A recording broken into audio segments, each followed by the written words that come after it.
আদালত দর্পণে inter sub division cricket tournament 2025 organised by recreation club town স্কুলে 11 জানুয়ারি অনুষ্ঠিত হতে চলেছে।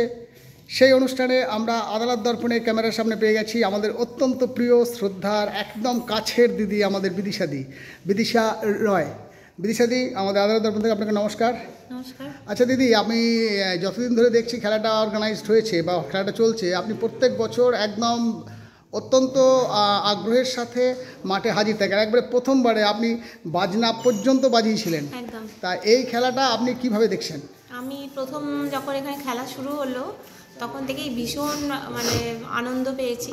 কারণ আমাদের তো ধরুন এই ধরা ভাতা সারাদিন কাজকর্ম এর একটা ক্লান্তি থাকে, তার বাইরে বেরিয়ে গিয়ে এই একটা দিন এই যে সবার সঙ্গে দেখা হওয়া, অন্যান্য কালনা কাটোয়া সব জায়গা থেকে সব ভাইয়েরা আসে, তাদের ফ্যামিলি আসে, যে সবাই এক জায়গায় হওয়া, এটা তো আমাদের হয়ে ওঠে না। সেই জন্য খেলাটা মানেই একটা আলাদা ইন্সপিরেশন, উদ্দীপনা অনুভব করি। আপনি প্রথম বছর থেকেই থাকেন এবং বিগত 3 বছর অতিক্রান্ত হয়ে আজ 4 বছরে পড়েছে। আপনার কি চোখে লক্ষ্য পড়ছে যে এই খেলাটা দিন দিন এর পরিধি বাড়ছে? একদম। কারণ প্রথমে আমাদের এই অফিসের মধ্যেই হতো খেলাটা, কোর্ট ক্যাম্পাসের ভেতরে, তারপরে আস্তে আস্তে টাউন স্কুলের বড় মাঠটায় খেলা শুরু হলো। এবং সত্যি কথা বলতে যখন প্রথম ওই গিয়ে টাউন স্কুলের বড় মাঠটা দেখলাম, প্রচণ্ড আনন্দ হলো যে ভাইরা এবার হাত পা ছুড়ে সুন্দর করে খেলতে পারবে। কারণ বাউন্ডারি, ওভার বাউন্ডারি এগুলো এনজয় করাটা এত বেশি ভালো লাগে যে বড় পরিসরে আরও সুন্দরভাবে খেলাটাকে উপভোগ করতে পারবে। এবারে রিক্রিয়েশন ক্লাবের খেলার মোটো হচ্ছে এনজয় উইথ ফ্যামিলি মেম্বার্স। মানে আমরা প্রথম ছেলেরা খেলতাম, মেয়েরা সেভাবে আসতো না, তারপর আস্তে আস্তে আসতে লাগলো।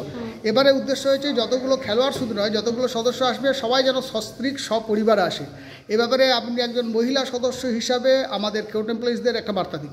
হ্যাঁ, আমি বলতে চাই যে সবাই আসুন, সবাই পার্টিসিপেট করুন, কারণ এটা একটা ফ্যামিলি পিকনিকের মতো হয়ে যায়।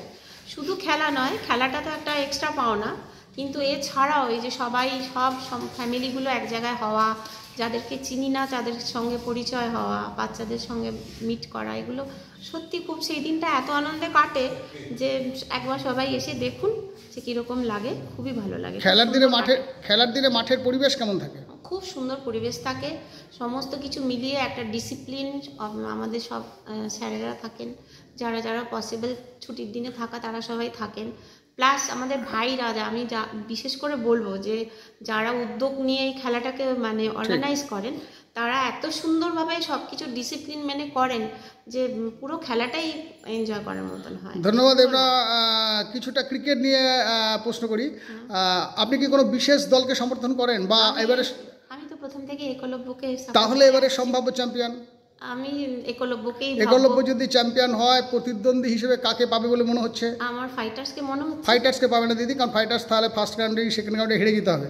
ফার্স্ট পাশে আপনি ওদিকে টাইটান, চ্যালেঞ্জার, টিম দুর্গাপুর এবং কিংসকে পাবেন। আচ্ছা, তার মধ্যে আমি চ্যালেঞ্জারকে। আচ্ছা, এবারে সব থেকে বিস্ফোরক ইনিংস কে খেলতে পারে? আমাদের তো সব ভাই বিস্ফোরক ইনিংস খেলছে। তবু আপনি বিগত 3 বছর ধরে ইন্ডিভিজুয়ালি আমি কার নাম বলবো, সকলেই ভালো খেলছে। আমাদের বিশ্বজিৎ আছে, আমাদের প্রতিভা আছে, বিশ্বজিৎ আছে, আমাদের ভরত আছে, আমাদের সকলেই আছে। আমি কাকে ছেড়ে কার কথা বলবো? আসলে এখানে এজটা আমার মনে হয় কোনো ম্যাটার করে না। যারা আমাদের একটু বয়স্ক যারা প্লেয়ার, তারাও সেদিনকে ফুল এফোর্ট দিয়ে খেলেন। এবং আমরা কিছু ডিফারেন্স করতে পারি না। ঠিক। এবং আমরাও দেখি আপনারা মাঠে খেলেন, এই কারণে খেলেন, মাঠের বাইরে আপনারা যেভাবে দলকে সমর্থন করেন, যেভাবে প্রত্যেকটা খেলোয়াড়কে উৎসাহিত করেন। আদালত দর্পণ শুধু নয়, রিক্রিয়েশন ক্লাব আপনাদের প্রতি কৃতজ্ঞ। আপনি আসুন দিদি, মাঠে আসুন।